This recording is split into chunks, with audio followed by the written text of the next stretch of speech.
Oi pessoal, no vídeo anterior vocês me viram falar a respeito de um monte de situações em que aparentemente a legislação está confusa, está muito cheia de regras, não está uniforme, ela fica difícil de ser entendida, difícil de ser aplicada, difícil de ser fiscalizada, difícil de calcular, difícil de explicar. Vocês me ouviram falar de algumas situações em que aparentemente, no meu ponto de vista, as coisas parecem prejudicar ambos os lados, tanto o empregador quanto o empregado. Nesse vídeo de agora, nós vamos falar a respeito de uma outra situação que tem a ver com a multiplicidade de coisas que no nosso ordenamento jurídico existe para proteger e garantir a mesma coisa ou então coisas muito parecidas. Eu começo a falar com vocês agora da preocupação que o legislador teve de proteger o tempo trabalhado, ou seja, proteger aquele que quanto mais tempo está numa determinada função, num determinado emprego, que supostamente, filosoficamente, ele teria a necessidade de receber, de estar coberto com valores mais significativos, porque, teoricamente, ele precisaria de mais tempo para se recolocar no mercado. Eu nem estou entrando no mérito dessas questões, eu só estou querendo demonstrar para vocês o que aparentemente poderia ser demasiadamente simplificado, infelizmente não é. Para ilustrar essa situação que eu estou falando para vocês, a gente tem, por exemplo, 3 situações que nós vamos abordar, que seria o aviso prévio proporcional ao tempo de trabalho, ou seja, a cada ano trabalhado, você teria um acréscimo de 3 dias no valor a ser recebido do aviso prévio. Você tem também o FGTS e também a indenização compensatória, que alguns chamam da multa dos 40% do FGTS. A gente vai falar de cada uma dessas situações para analisar o aspecto e as repercussões de cada uma dessas situações. Vamos começar falando agora do aviso prévio. No aviso prévio, se a gente olhar a Constituição Federal, no artigo 7º, inciso 21, nós temos que, entre as garantias, você tem o aviso prévio proporcional ao tempo de serviço, sendo no mínimo de 30 dias nos termos da lei. No mínimo de 30 dias. Na lei específica que trata disso, que seria a lei 12.506, de 11 de outubro de 2011, na seção 2, você tem que, no artigo 1º, você tem que o aviso prévio será concedido na proporção de 30 dias aos empregados que contêm até 1 ano de serviço na mesma empresa. E no seu parágrafo único, ele vem dizendo que, ao aviso prévio previsto nesse artigo, serão acrescidos 3 dias por ano de serviço prestado na mesma empresa, até o máximo de 60 dias, perfazendo um total de até 90 dias. Então você já nota que o aviso prévio, onde anteriormente só tinha um aviso prévio de 30 dias, depois, nessa questão aí da proporcionalidade com o tempo de serviço, se estabeleceu que a cada ano que ele vai trabalhando, vai aumentando a indenização que ele supostamente teria a receber a título de aviso prévio. Nessa situação que você está visualizando do aviso prévio, imagine você que um determinado empregado, ele foi admitido e passou um determinado ano. Então, ele cumpriu 1 ano, então, durante esse período, ele teria supostamente direito a um aviso prévio de 30 dias. Agora, vamos supor que ele, no decorrer entre o 1º e o 2º ano, ele terminou sendo demitido nesse ponto que você está visualizando na imagem. Quando você tem essa demissão aí, supostamente você estaria já naquele 2º ano e daí você acrescentaria faria o acréscimo daqueles 3 dias. E a lógica terminaria sendo de uma forma parecida, a depender do tempo de serviço, limitado a 90 dias, como nós já falamos.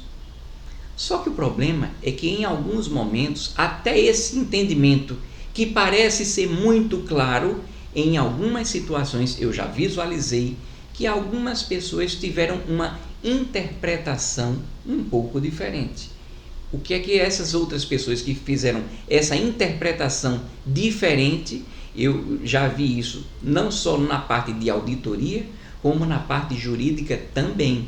Eu não estou falando que é o entendimento majoritário, eu só estou lhe dizendo que existe essa pouca efetivação no entendimento, esse pouco entendimento em relação a algumas questões.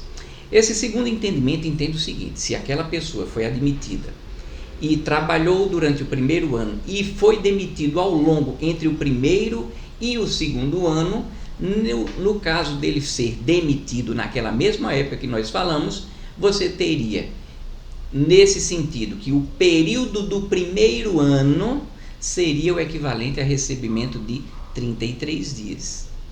E no período do segundo ano, aí você teria o direito a 36 dias. Essa corrente aí, praticamente, se você for filosofar, ele nunca teria um aviso prévio de 30 dias. Verdade seja dita, essa corrente, até a minha experiência do que eu obtive de contato, essa tem sido uma corrente minoritária. Mas é só para você ter ideia do quanto que em algum momento o entendimento da legislação, a aplicação da lei, por quem precisaria fazer a interpretação e a aplicação, muitas vezes fica equivocado. E se fica equivocado para quem vai aplicar a lei, para quem vai cumprir a lei, também termina ficando um pouco confuso a respeito disso.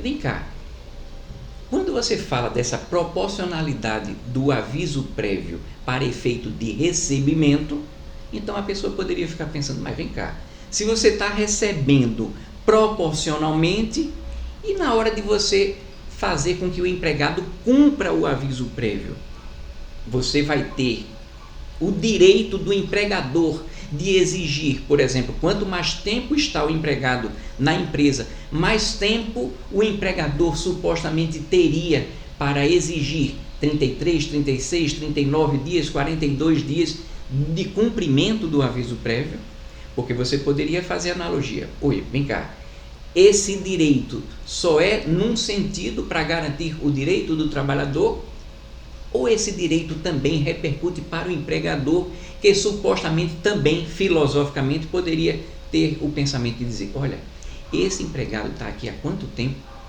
Há tanto tempo, e ele já acumulou uma quantidade de informações tão significativa que eu preciso de mais tempo para capacitar pessoas para ocuparem aquele funcionário que está saindo, aquele empregado que está saindo.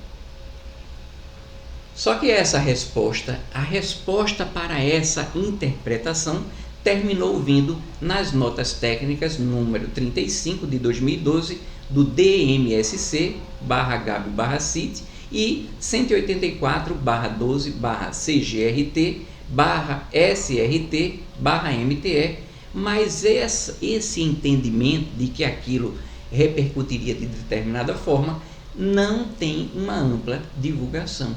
E isso é uma complicação. Entendeu a situação? Então, você nota que existe uma resposta para isso, mas essa resposta termina ficando perdida. Fica naquele vácuo onde o empregado e o empregador procuram a lei, mas a lei não dá exatamente o que precisa ser feito. E aí o que é que acontece? Muitas vezes uma pessoa pode se utilizar de má fé para exigir o que não seria exigível, ou de boa fé deixar de cumprir, deixar de fazer a coisa certa, também pela deficiência no alcance da norma, que termina não sendo muito clara, e essas explicações terminam não sendo divulgadas. Entendeu aí? Agora, por enquanto, eu queria que você guardasse na sua mente que observe que nós já temos um aviso prévio que busca resguardar o trabalhador, que quanto mais tempo ele tiver, mais dinheiro ele supostamente teria direito a receber. Agora nós vamos falar a respeito da segunda etapa, que seria o FGTS, que seria o Fundo de Garantia por Tempo de Serviço. O nome daquilo já significa que quanto mais tempo o trabalhador tiver, se ele for optante pelo saque e desligamento, mas isso é um outro assunto, quando chegar ao término do contrato de trabalho, se ele sair por alguma daquelas hipóteses que dão direito ao saque imediato por conta do desligamento, quanto mais tempo ele tiver, maior volume de dinheiro ele vai ter. E eu não sei se você já chegou a parar para pensar por que é que a alíquota do FGTS é de 8%. Claro que existem alguns casos que são 2%, mas vamos no geral. Por que é 8% e não 5% e não 10%, por exemplo? Você observa nessa tela aí que num determinado ano, supondo de janeiro a dezembro, mas vocês bem sabem que existe o 13º salário, 8% vezes 13 meses, porque são os 12 meses, mais o 13º salário, daria aproximadamente 104%, ou seja, muito próximo ao equivalente a um salário por ano. Ou seja, o FGTS, ele, independente de qualquer coisa, ele já guarda essa proporcionalidade para resguardar o tempo de serviço do trabalhador.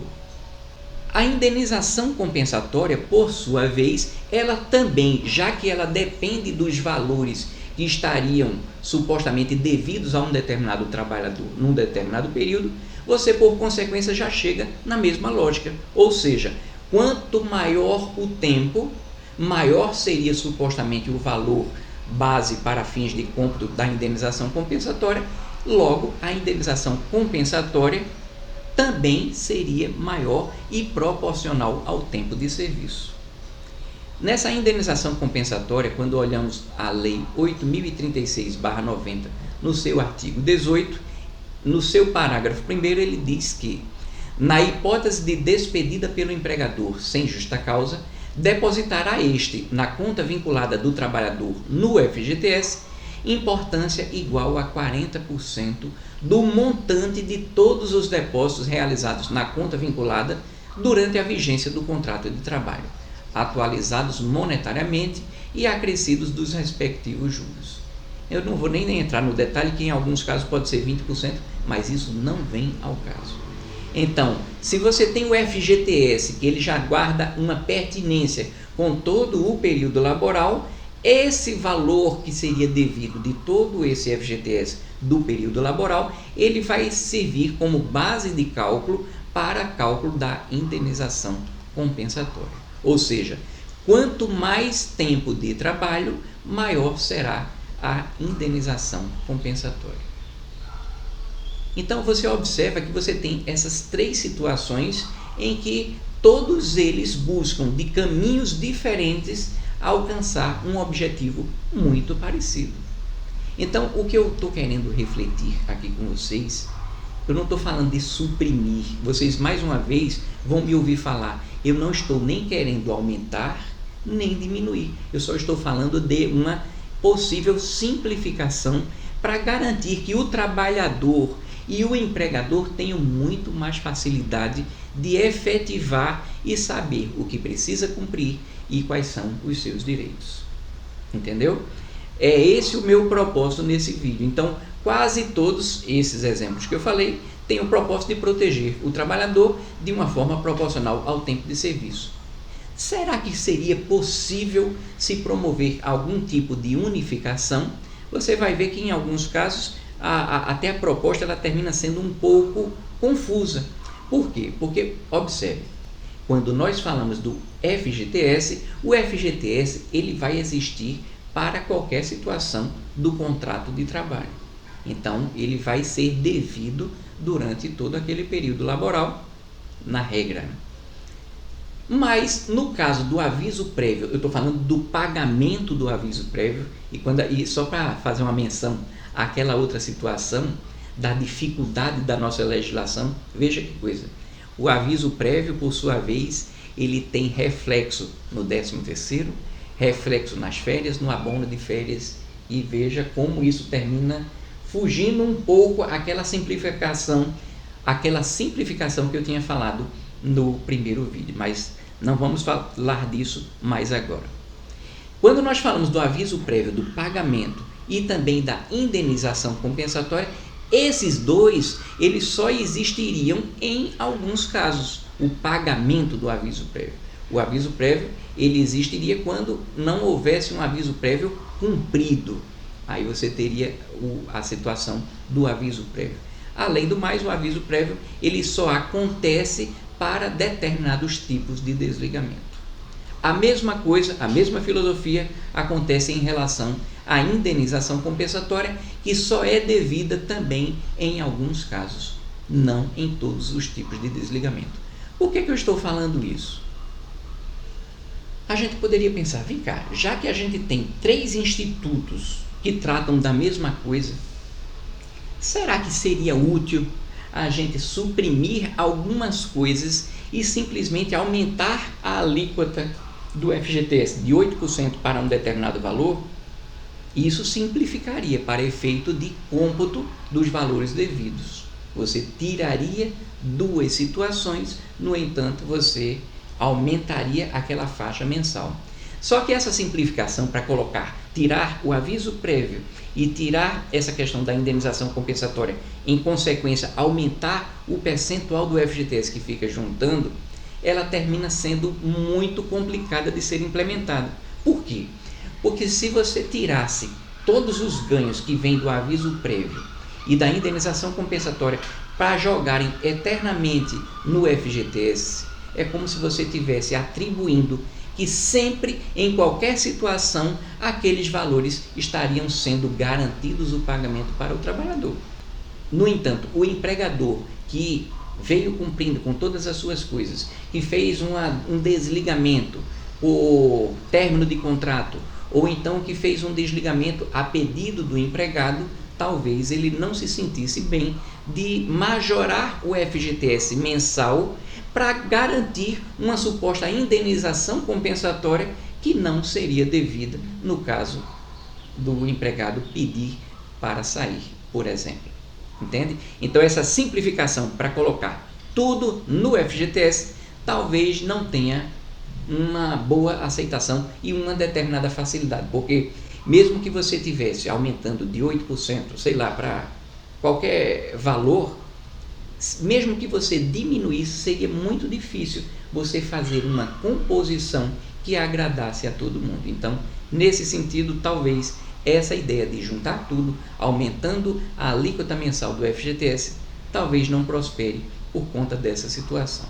Agora, se nós falássemos apenas de manter o FGTS mensal de um jeito, mas a questão da indenização compensatória e do aviso prévio, esses dois que só acontecem em algumas situações, poderem ser de alguma forma unificados para que você tenha menos coisas para garantir a mesma coisa, aí nesse caso talvez seja mais fácil da gente implementar. Por quê? Porque aí você teria situações muito parecidas. Claro que isso daí daria campo para muita discussão, porque se nós fôssemos entrar no detalhamento de cada um dos desligamentos, você veria que nem tudo é do jeito que eu estou falando, pelo fato de que existe uma diversidade de comportamentos e de cobrança dos valores devidos, a depender dos tipos de desligamento possíveis, que são inúmeros, que geram efeitos diferentes em cada uma dessas situações. Quando nós falamos de FGTS, observe que agora eu falei a respeito disso, dessas coisas que tem a ver com o tempo de serviço, mas observe, agora eu estou mudando de assunto, ainda dentro do mesmo tema de FGTS, quando a gente verifica as hipóteses de saque. Então, eu estou falando aqui desses saques do tipo de desligamento.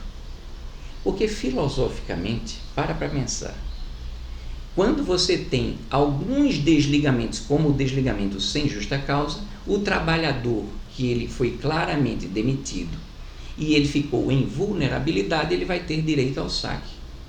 Só que aquele que pediu demissão, ele termina ficando com aquele dinheiro, a não ser que ele seja optante pelo saque aniversário, que atualmente se vislumbra até a possibilidade de acabar ou não com o saque aniversário, mas isso é uma outra situação que em nada muda o que eu estou conversando com vocês.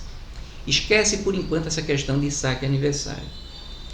Na questão filosófica do saque por conta do desligamento, aí você poderia pensar, mas vem cá, por que é que aquele trabalhador que pediu para sair por conta de qualquer situação que você possa imaginar, ele está sendo penalizado? Por que é que ele não consegue sacar?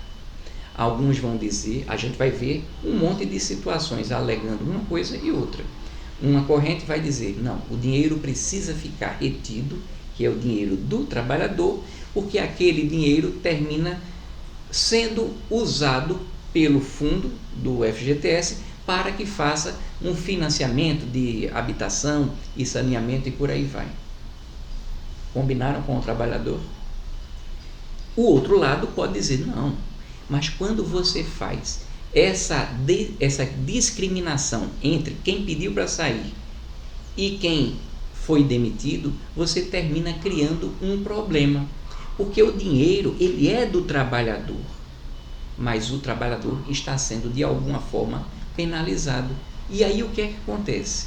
Acontece aqui, por conta dessas questões que nós estamos falando, uma coisa que eu já conversei também com outras pessoas de fora, e é uma coisa estranha para eles entenderem.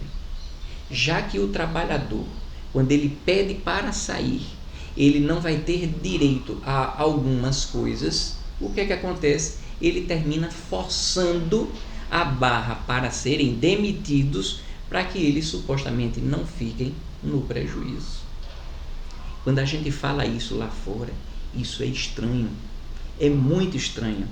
Lá fora, quando uma coisa não está boa para ambos os lados, ou para um dos lados, a ruptura do contrato de trabalho se dá com menos burocracia.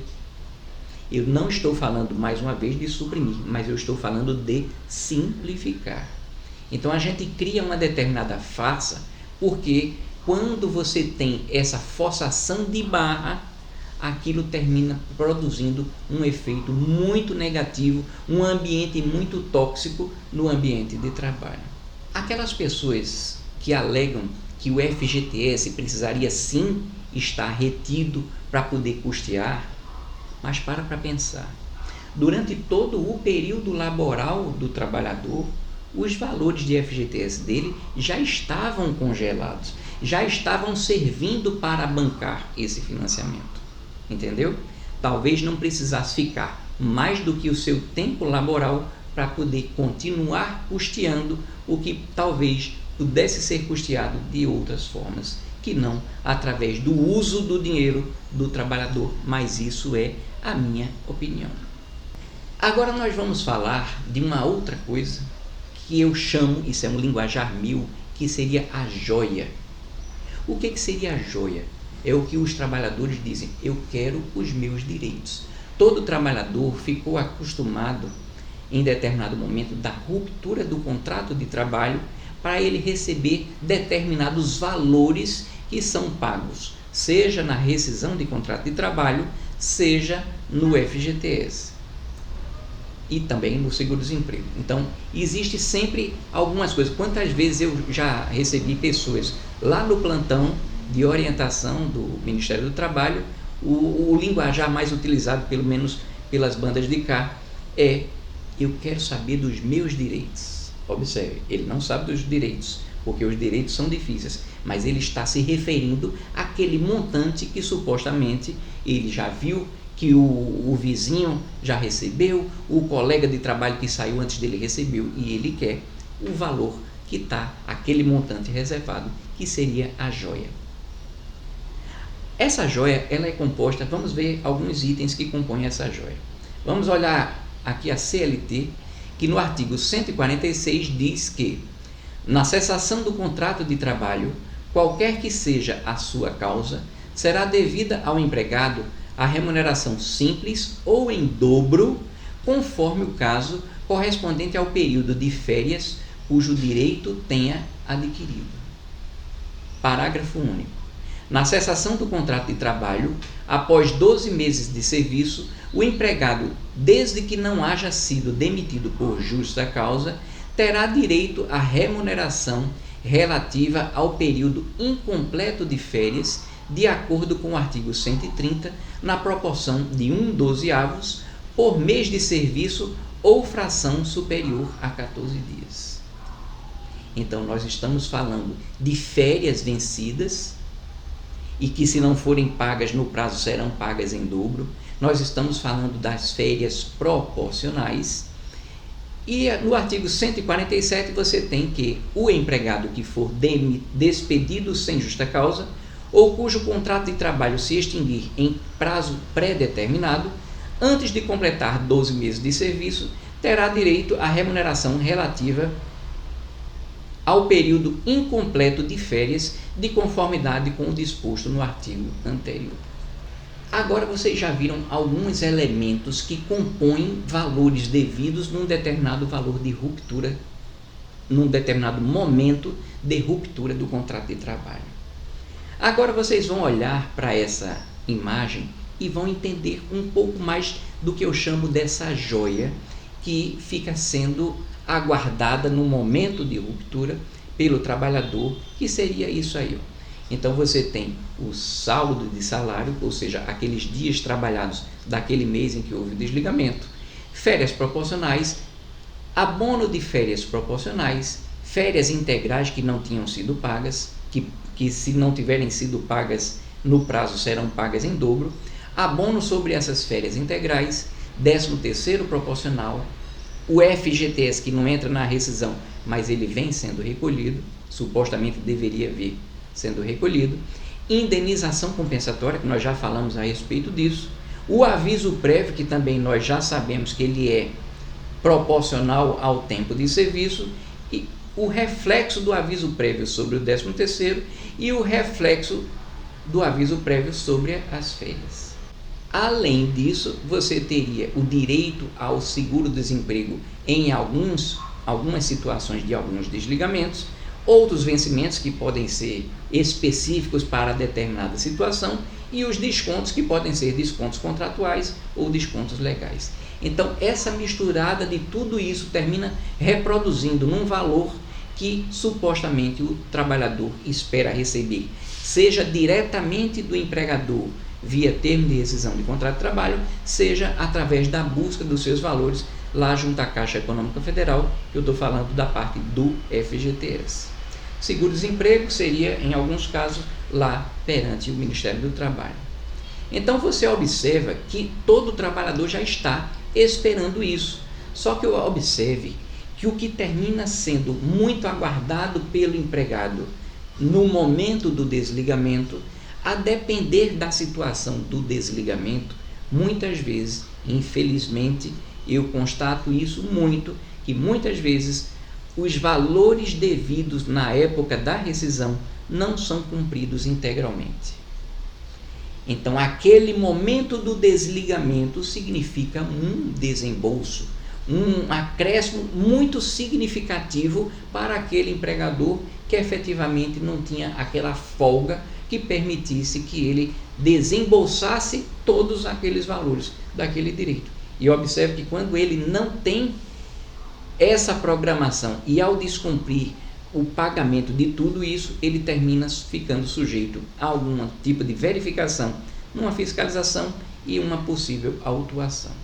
Então, essa questão dessa joia que se busca, que muitos empregadores às vezes ou não querem, ou não podem, ou não sabem cumprir integralmente devido a essas divergências e essas dificuldades alegadas por você, muito disso faz com que as demandas na Justiça do Trabalho se tornem muito significativas.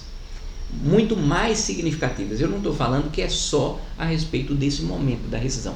Muitas vezes tem a ver com valores que não haviam sido pagos, de comissão, de horas extras, repouso semanal remunerado sobre horas extras. Vocês me ouviram falar, mas eu estou falando especificamente desse que é um dos grandes causadores de algum tipo de demanda junto à Justiça do Trabalho. Se nós de alguma forma resolvêssemos isso, provavelmente já ia dar uma grande desafogada na parte da Justiça do Trabalho. Quando nós temos essa questão dessa joia que precisa ser paga, eu me lembro lá no começo da minha carreira, há cerca de 20 anos atrás, no Ministério do Trabalho, eu fui, junto com uma colega auditora, fiscalizar um restaurante. E nesse restaurante havia estabelecido uma determinada situação que ela era impensável. Nessa situação, o cozinheiro daquele restaurante estava altamente chateado com a situação que estava passando lá de falta de condição de trabalho e outras situações que estavam deixando com que o seu trabalho ficasse cada vez mais penoso.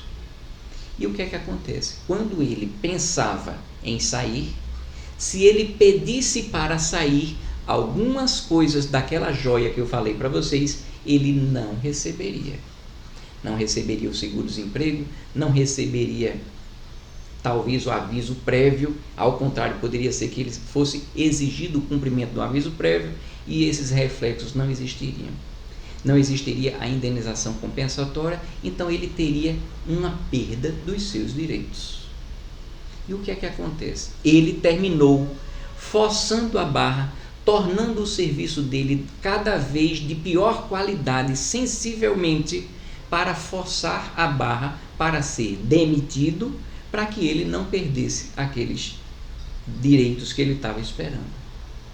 O empregador, por sua vez, também criou algum tipo de birra, algum tipo de briga nesse relacionamento, que era como se ele dissesse: olha, você que está fazendo de tudo para ser desligado, para receber tudo isso.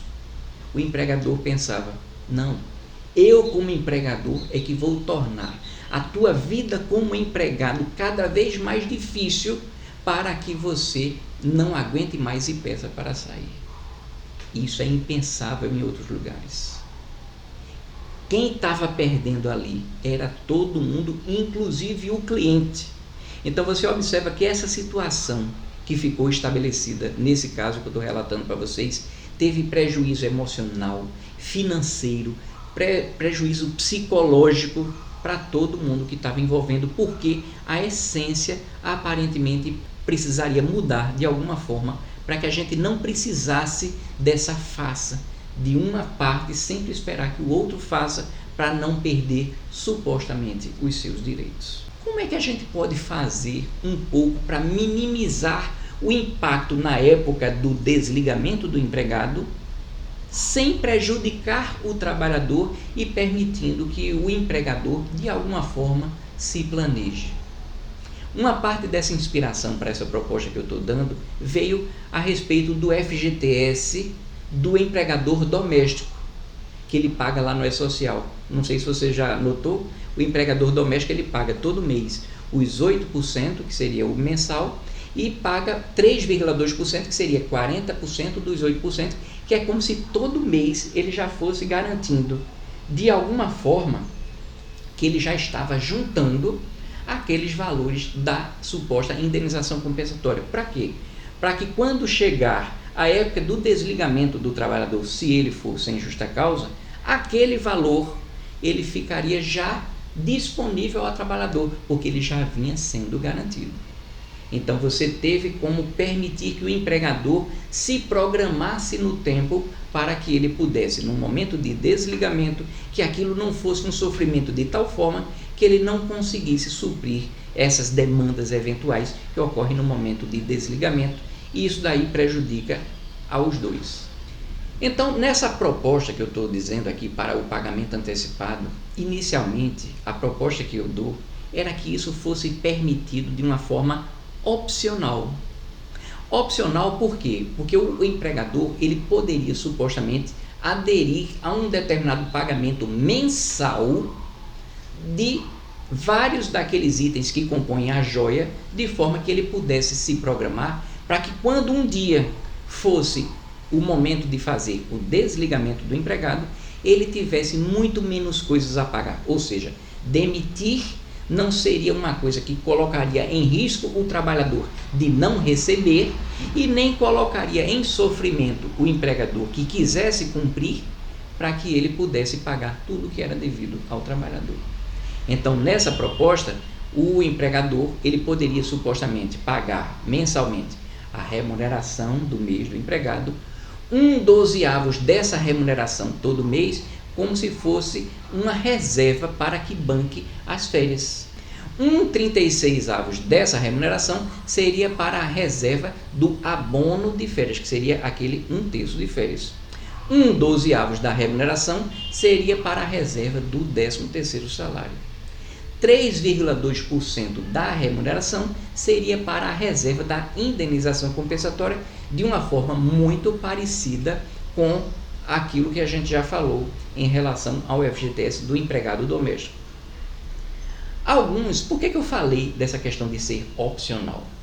Porque é como se aqui você estivesse dando a possibilidade de ele já pagar numa determinada situação, numa determinada folha, valores para que aquilo já tivesse separado e não desse aquela curva de desembolso que nós estamos falando.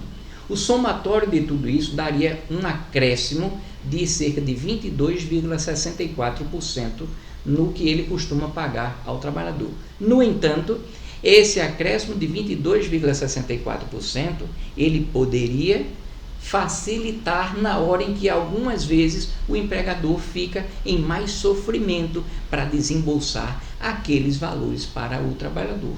Seja no momento de pagar as férias, lembra que eu tinha falado que no momento do pagamento das férias, ele tem que pagar o que passou, o que vem, mais 1/3 e por aí vai. Se ele tivesse como fazer essa programação, o momento das férias do empregado não seriam muito sofridos. A mesma coisa aconteceria com o pagamento do 13º e também, se fosse o caso, da indenização compensatória. Só que nessa questão que eu estou falando para vocês de ser opcional pelo seguinte: alguns empregadores podem dizer, não, eu não quero optar por isso, porque quem melhor vai gerir esse dinheiro para que quando chegue ali, no momento de eu desembolsar, eu preciso desembolsar, eu prefiro estar com esse dinheiro, ou seja, deixar de pagar esses 22% ao mais, mas esse dinheiro comigo eu consigo girar melhor, logo eu teria mais condição de me programar. Eu não quero ficar reservando agora, porque com esse dinheiro eu consigo gerar melhor dividendo. Então eu entendo que poderia ser algo opcional. Agora, o fato de ser opcional é opcional para aderir. Agora, depois que o empregador aderir, aí ele não poderia aderir e depois deixar de aderir no mês seguinte, por exemplo, para aquele empregado. Porque senão o controle disso ficaria uma completa loucura para se fiscalizar, para verificar o que é que tem de direito. Só que quando a gente fala desse pagamento mensal, uma preocupação que algumas pessoas podem ter é o seguinte: olha, se você tornar tudo tão linear, de forma a que o trabalhador tenha direito a todos esses valores mensalmente, você terminaria supostamente desvirtuando para que, por exemplo, o trabalhador, quando chegar na época do Natal, ele não teria aquele incremento dos valores. Quando ele tivesse do valor do 13º que eu estou falando, quando chegasse o momento das férias, ele não teria aquele salto gigantesco que a gente já falou anteriormente. Mas até isso, eu penso que dava para seguir um caminho que fosse supostamente bom para todos. Como assim? Seria a possibilidade de que, fora o salário mensal, todos aqueles outros fatores que poderiam ser pagos de forma programada, eles poderiam ser depositados numa determinada conta específica que só ficaria disponível ao trabalhador em determinadas situações, seja em determinadas épocas do mês, seja por algum determinado comando do empregador que diria: olha, esse sujeito ele está de férias.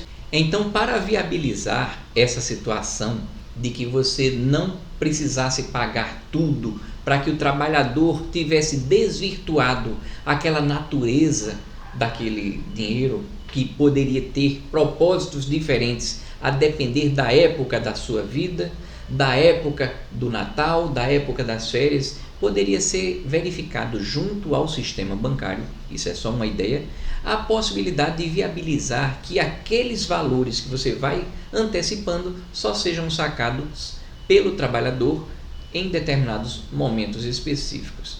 Então, se a gente propusesse isso, penso eu, não tenho certeza, não sou do ramo bancário, poderia existir algum tipo de vantagem. Por quê? Porque esses bancos teriam como ganho a possibilidade de ficar com esse dinheiro que se ficaria retido de alguma forma em benefício do trabalhador em algum momento, e ele manteria esses valores na sua cartela de clientes e valores disponíveis para manipular e para uso lá na sua cartela de clientes.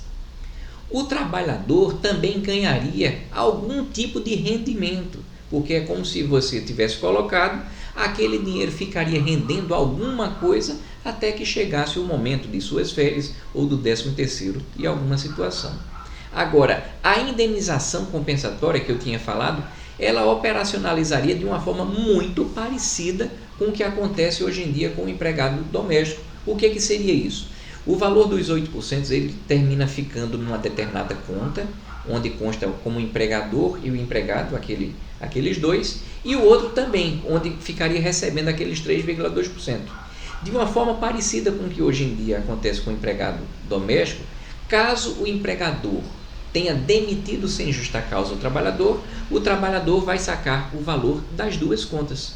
Mas caso o trabalhador tenha pedido para sair da empresa, quem sacaria o valor dos 3,2% seria o empregador. Por quê? Porque quando é pedido demissão, não é devido à indenização compensatória que estaria sendo apropriada mensalmente.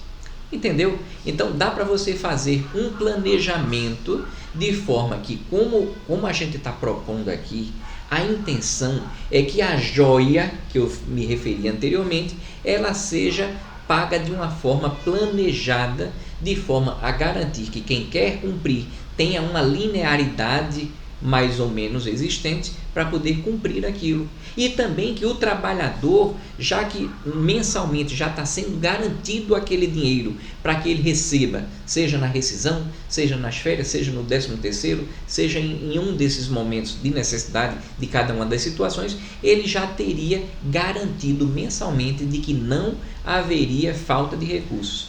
Então, nessa imagem que você visualizou das joias, o que é que acontece? Essas parcelas que você está visualizando aí, elas seriam absorvidas pela indenização compensatória. Isso tem a ver com aquela ideia que eu tinha dado anteriormente, mas além disso, essas parcelas em verde, elas já estariam quase todas elas quitadas em sua totalidade, faltando apenas algumas parcelas decorrentes do pagamento lá do termo de rescisão do contrato de trabalho, para que seja quitado tudo que é devido, seja em termos de pagamento. Quando eu falo de pagamento, é o pagamento direto do empregador para o empregado, e também de recolhimento, que é o recolhimento, o pagamento daquelas guias de recolhimento, por exemplo, do FGTS, ao qual eu me referia.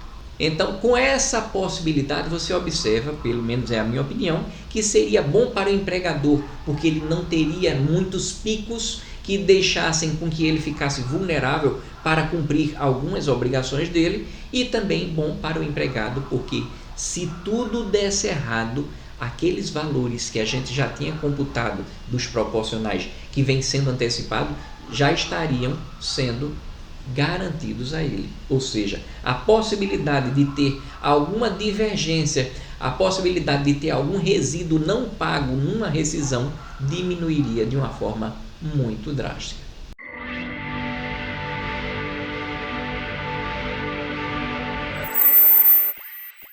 Olha, nessa parte última aqui, dessa parte da legislação trabalhista, eu vou falar de coisas que não tem muita coisa a ver com os cálculos e com essa diversidade, mas de alguma forma, algumas coisas que poderiam talvez ser verificadas se é possível ou não algum tipo de simplificação.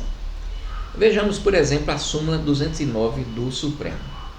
O salário-produção, como outras modalidades de salário-prêmio, é devido desde que verificada a condição a que estiver subordinado, e não pode ser suprimido unilateralmente pelo empregador quando pago com habitualidade. Lembram que a gente já tinha falado? O que é a habitualidade? Vamos falar um pouquinho também de uma certa insegurança jurídica que a gente pode ter em relação a toda essa divergência, em relação a coisas que ficam confusas, dúbias, ficam muito pouco claras para que a gente faça um bom entendimento. Então, vejamos.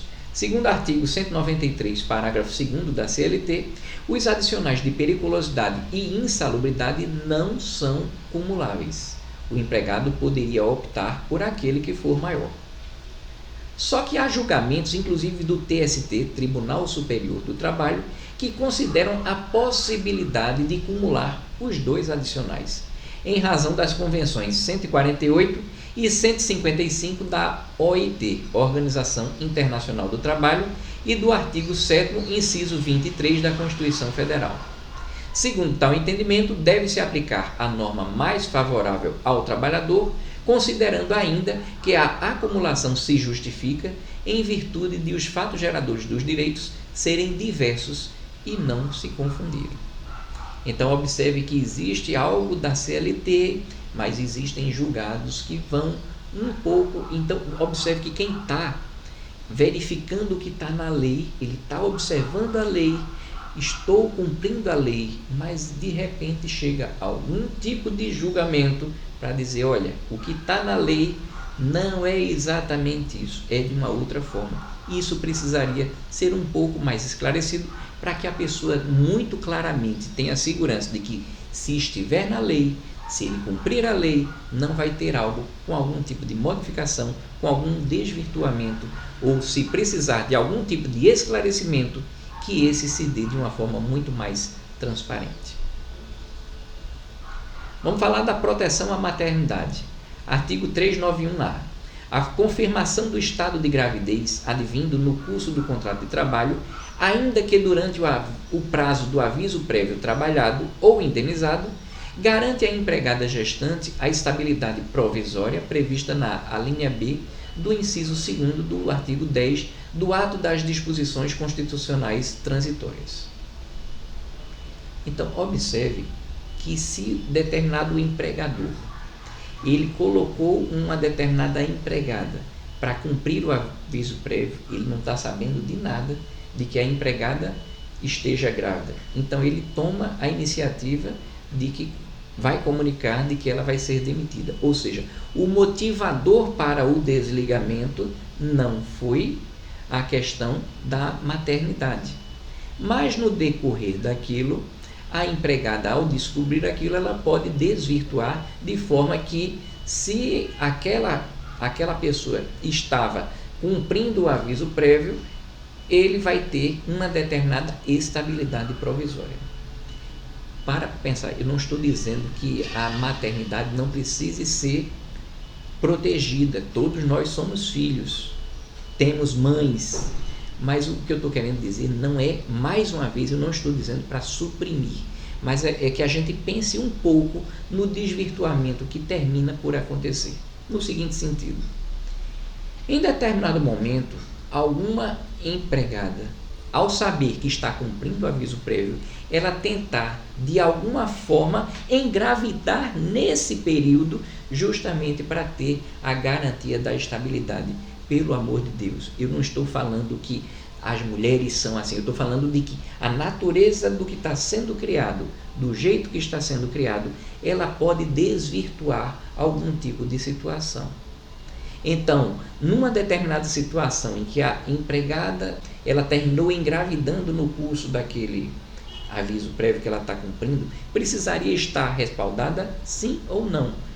Agora, ela precisando estar respaldada e segurada, porque o direito, ele termina dizendo, olha, o direito não é tanto da mulher, e sim do bebê que está por chegar. Precisa ser resguardado? Se a gente chega à conclusão que sim, e precisa ser resguardado, quem é que precisa pagar por isso? É o empregador ou é o governo? Essa discussão é algo que a gente precisaria tomar. Caso contrário, em algumas situações a gente pode notar que se busca muito a situação de igualdade entre homens e mulheres no contrato de trabalho.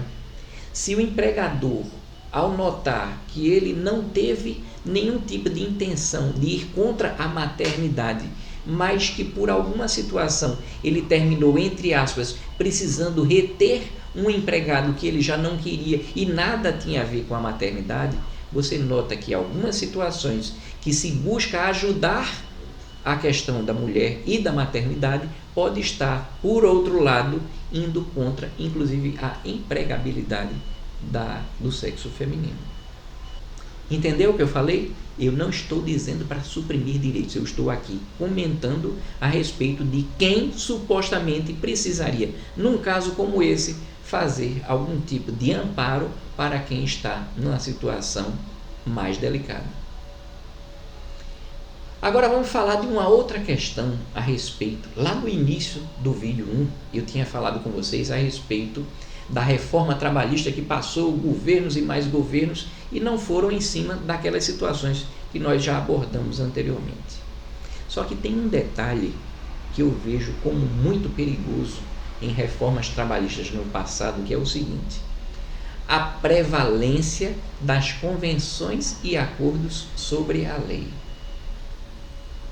Isso, no meu ponto de vista, é uma coisa muito complicada, porque até então os acordos eles poderiam aumentar de alguma forma algumas situações, de forma que eles iriam complementar. Mas o problema é que quando você possibilita que as convenções e acordos prevaleçam sobre a lei, claro que existe algum tipo de restrição, né? Não é em relação a tudo, mas na prática você termina tornando aquilo caótico de ser entendido. Na prática significa dizer que ler a lei não vai te bastar. Você vai precisar estar atualizado com as convenções de cada uma das categorias, de cada uma das abrangências territoriais, e todas essas convenções costumam ser renovadas periodicamente ou anualmente, na maioria das vezes anualmente. O que é que vai acontecer? Na prática, é como se o legislador não tivesse a coragem de colocar na lei os supostos benefícios que eles esperam que vejam contemplados na convenção, e na prática diz: olha, a lei ela está cheia de empecilhos, vamos dizer assim. Eu estou aqui filosofando. Logo, eu não vou abrir a boca para dizer que eu vou permitir essa maleabilidade, mas com um linguajar, tecnicamente falando, mais disfarçado, eu permito que a convenção manipule de alguma forma. Isso, na prática, termina significando que você termina não tendo uma ideia muito clara. Imagine se eu, como auditor fiscal, for fiscalizar empresas ao longo de diversas localidades e para cada uma delas eu vou ter uma determinada lei. Entendeu? Um pouco dessa faceta do nosso terceiro-mundismo. Então, na minha opinião, se a lei está ruim, que se mude a lei, mas que não se coloque essa desordem que vai dar um caos normativo. Então, a gente nota que no terceiro mundo existe um excesso de regras, um excesso de situações que tornam você verificar a situação aplicada a cada caso como uma coisa muito pulverizada, e isso dá aquela dificuldade lá no início do trabalhador não saber reconhecer o seu próprio direito. Foi muito bom estar com vocês. Enquanto isso, eu sigo contando nuvens.